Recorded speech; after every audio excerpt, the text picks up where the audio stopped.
Artinya ketika kita punya ilmu, maka buah daripada ilmu tersebut harus berbuat dalam bentuk amal yang nyata. والعلم أيضا مزروع بمثل الشجرة. لماذا تكبر الشجرة وتكبر الشجرة بماذا؟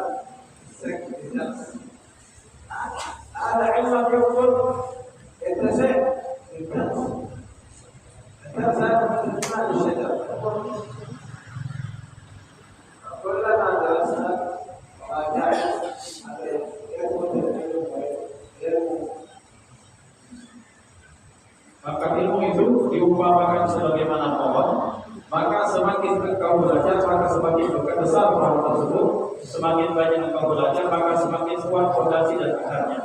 Maka artinya orang yang ingin mempunyai pohon yang kuat, mempunyai fondasi yang kuat, maka harus didasarkan dengan ilmu dan belajar yang sungguh-sungguh. حاول أنك تحفظ ما يعطى إليك ولا أقل أن تحفظ المتون، فإنه ولو أن حفظ المتون حاز الفنون. إن شاء الله تحفظ لكل علم أو متن واحد. كل عندك قصيرة قوية عربي تكتيب كلمات شبه أول نفسك هي تلك مثلا رسالة الجامعة الرسمية في التوحيد عقيدة العوام في البداية، هذا لكل من الحديث الأربعين أو نور الإيمان أو مختار الحديث، المهم في كل تفسير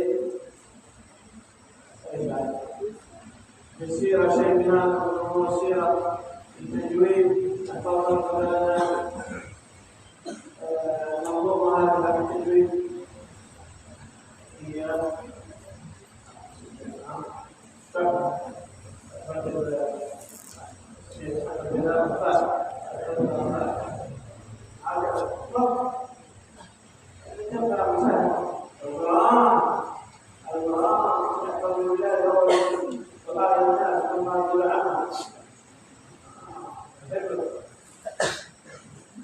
Maka untuk menguatkan pohon dan akar itu, kata beliau, maka kita wajib untuk menghafalkan kitab-kitab matan, yaitu sebagaimana dikatakan dalam satu ungkapan, "Man hafizal mutun hazal junun." Barang siapa yang menghafalkan kitab-kitab matan, maka dia akan menguasai banyak cabang ilmu.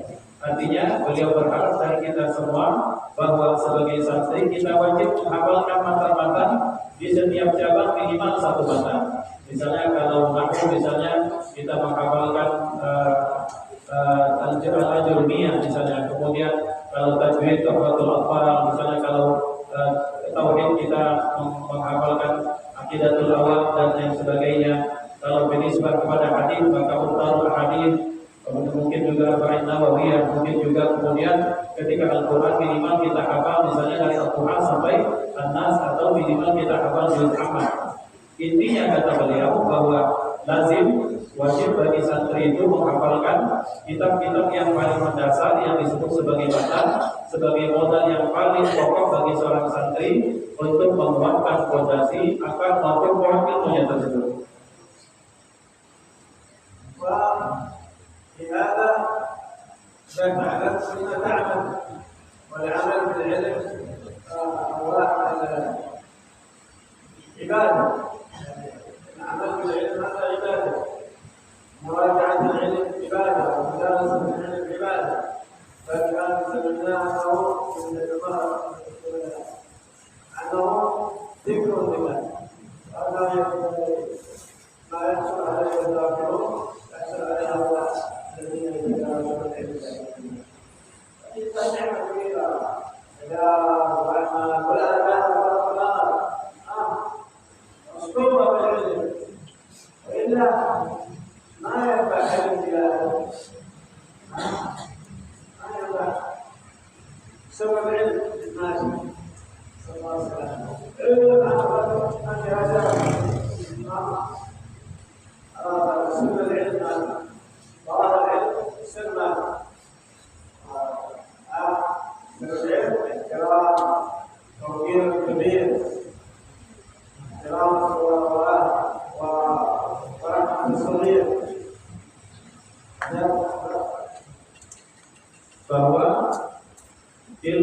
kemudian amal itu, satu paket itu adalah ibadah kata beliau. Maka oleh karena itu lazim kita mengamalkan ilmu yang kita punya, dan untuk melihat apakah kita ilmu tersebut menghasilkan hasil yang baik atau tidak dilihat dari bagaimana akhlak kita, bagaimana adab kita. Karena orang yang mempunyai ilmu tapi dia tak mengamalkan, kemudian dia tak menjaganya dengan adab, maka ilmu tersebut tidak punya rahasia, tidak punya sir. Maka sir dari seorang alim atau seorang berilmu itu adalah ketika manakala dia punya ilmu tapi dia menghormati orang yang tua, kemudian mengasihi yang muda, kemudian dia menjaga etika, dia menjaga akhlaknya, maka ini bagian dari sir seorang yang mempunyai ilmu.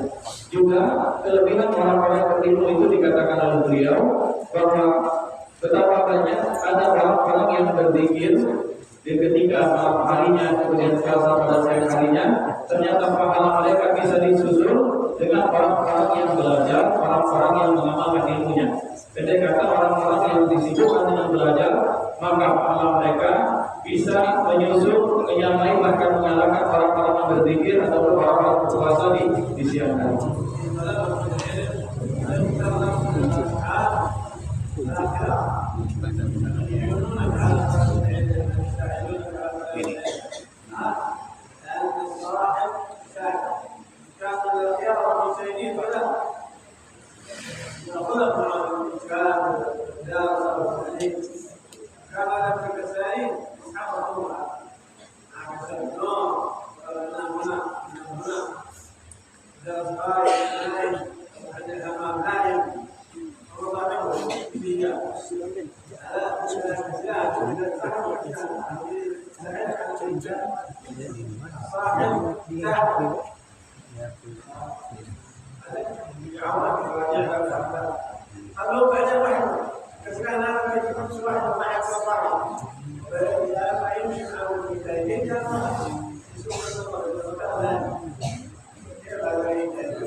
Sebagai santri kata beliau, juga ada satu trik yang diajarkan beliau, pandai-pandailah memilih teman. Teman yang mana? Teman yang mengarahkan kita kepada kebaikan, teman yang mengajak kita untuk sama-sama semangat untuk belajar. Bukan teman yang kemudian mengajak kita main, kemudian di kamar main, kemudian di kamar tidur, di kamar mandi tidur, kemudian di tempat main tidur. Itu banyak kesalahan kata beliau. Maka teman, ketika engkau ingin mendapatkan ilmu yang banyak yang baik, maka carilah teman yang baik, karena kata beliau sahib bahwa seorang sahabat itu menarik kita, artinya mengajar kita kepada arah kebaikan, mengarahkan kita kepada hal-hal yang positif, terus mengajar kita untuk menjadi pribadi yang lebih banyak belajar, menjadi lebih maju lagi. Dan ini harus kita pilih teman-teman yang terpilih. Artinya yang terpilih artinya mereka adalah orang-orang yang senantiasa mempunyai aura yang positif untuk punya sama-sama punya semangat untuk belajar bersama-sama untuk mendapatkan ilmu.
Setiap kali Allah Subhanahu wa taala melihat kepada hati kita para pembelajar, maka ketika Allah melihat kesungguhan hati kita, maka Allah akan membukakan hati kita. Allah akan memfuturkan hati kita. Allah akan memberikan cahaya pada hati kita, sehingga kemudian Allah akan mencerdaskan kita, memudahkan kita untuk menghafal, memudahkan kita untuk memahami pelajaran. Maka kata beliau, berarti seseorang itu harus mempunyai niat yang tulus dan ikhlas dalam belajar, sehingga dia diberikan kemudahan Allah Subhanahu wa taala untuk mencapai sesuatu. Semoga Allah memberkahi kita semua. Dan Allah membukakan hati kita semua. Dan Allah membukakan hati kita semua.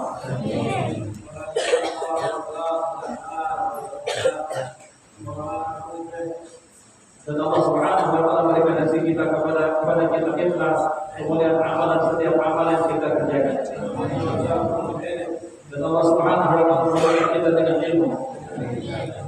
Dan Allah menghiasi kita dengan kekuliahan hati. Allah memberikan kita dengan ketakwaan. Dan menghiasi kita dengan keafian.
Tutup.